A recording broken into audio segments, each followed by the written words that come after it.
time to act. For this is the last chance. मुरली में बोला था तुम बच्चों का क्लास ट्रांसफर होगा. It was said in the Murli, the class of you children will be transferred. जब class transfer होता है तो टीचर्स भी बदल जाते हैं, स्थान भी बदल जाता है. When the class is transferred, the teachers as well as the place changes. यहाँ भी क्या होता है? What happens here too?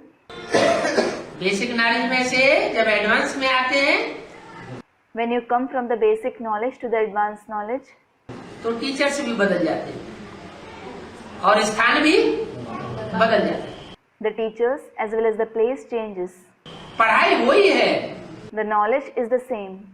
जो मुरलियां ब्रह्मा के मुख से निकाली हुई पहले सुनाई जाती थी, वो एडवांस में भी वही मुरलियां सुनाई जाती. The Murlis uttered through the mouth of Brahma, which were narrated earlier, the same Murlis are narrated in the advanced knowledge too. लेकिन अंतर पड़ जाता है भारी. However, there is a great difference.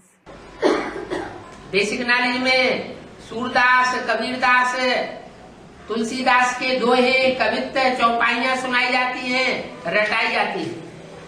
In the basic knowledge, the couplets, poems and quadruplets of Surdas, Kabirdas and Tulsidas are narrated and made to by heart. बच्चे याद करते हैं, The children memorize them, लेकिन उनके गुह्यार्थ को नहीं जानते. but they don't know their deep meanings. और वही चौपाइयां, वही सूरदास के पद फिर BA MA में पढ़ाए जाते हैं. And the same quadruplets and verses of Surdas are taught again in BA and MA. और उनके अर्थ गुह्यार्थ हो जाते हैं, where their meanings become deeper. जिसके लिए मुरली में बोलते हैं मैं गुह्यते गुह्यरा समझाता हूँ. For which it is said in the Murli, I explain the deepest secrets. तो दुनिया के मुकाबले बेसिक नॉलेज में जो ज्ञान सुनाया वो गुह्य ज्ञान था. So, in comparison to the world, the knowledge that was imparted in the basic knowledge was deeper. और उस गुह्य की भी गुह्यता एडवांस ज्ञान में सुनाई जाती है. However, the even deeper essence of that deep knowledge is narrated in the advanced knowledge. सुनाने वाला एक ही है. The one who narrates it is only the one. वो बाप के रूप में बच्चों को ज्ञान का बीजारोपण डाल करके जन्म भी देता है. In the form of the Father, he sows the seed of knowledge and gives birth to the children. वो ब्रह्मा के रूप में पालना भी देता है. He gives sustenance in the form of Brahma.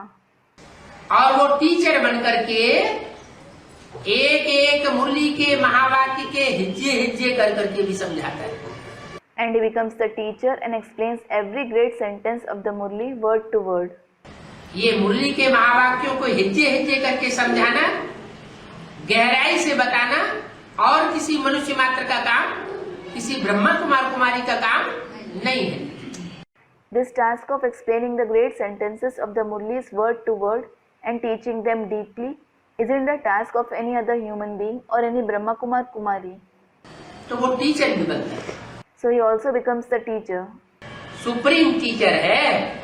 He is the supreme teacher. जैसी supremacy वाली पढ़ाई वो पढ़ाता है, ऐसी पढ़ाई और कोई दूसरा मनुष्य नहीं पढ़ा सकता. The knowledge of supremacy which he teaches, no other human being can teach such knowledge. वो सुप्रीम टीचर भी बनकर के आता है. He also comes as a supreme teacher. और फिर सदगुरु भी है, लास्ट रूप है. Then he is also the Sadguru. That is his last form. सत्य माने सच्चा, गुरु माने गुरु. Sat means true and Guru means Guru. एक है सदगुरु और बाकी सब है गुरु. There is one Sadguru. All others are Gurus. Sikh लोग भी कहते हैं एक सदगुरु निरंकार ओंकार. The Sikhs also say Ek Sadguru Nirankar, Omkar अकाल मूर्त, and Akal Murt. उसको काल नहीं खा सकता. That is, death can't devour him. वो मूर्त रूप है माना साकार है. He is Murt form, means he is corporeal. सदगुरु बना दलाल तो दलाल साकार होगा या निराकार होगा? साकार. It is said, Sadguru became a middleman. So will a middleman be corporeal or incorporeal? He is corporeal. तो जो साकार सदगुरु रूप में संसार में प्रत्यक्ष होता है वो सत्य रूप होता है। The one who is revealed as the corporeal Sadguru in the world is the strict form. माँ बाप का रूप प्यार भरा होता है। The form of the mother and the father is full of love. बच्चे गलती करेंगे तो माफ कर देंगे, Even if the children make mistakes, they forgive them. लेकिन सदगुरु का रूप माफ करने वाला रूप नहीं है। However, the form of the Sadguru isn't the one who forgives. उसके लिए बोला गया है गुरु का बुलावा काल का बुलावा।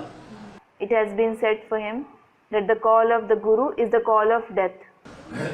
गुरु ने बुलाया और कोई नहीं पहुंचा तो समझो मर गया। If the Guru calls and someone fails to appear, consider that he is dead. माँ बाप बुलाते हैं, बच्चे हठी होते हैं, नटखट करते हैं, कभी जाते हैं कभी नहीं जाते हैं, चल जाता है। When parents call, children being stubborn and mischievous sometimes go and sometimes not. It doesn't matter. लेकिन गुरु का जो सदगुरु का रूप अभी सामने आने वाला है वो ये नाज नखरे देखने वाला रूप नहीं है। But the form of the Guru, that is the form of the Sadguru that is now about to be revealed, isn't the one who bears whims and airs. इसलिए अभी लास्ट चांस चल रहा है। This is why the last chance is going on now.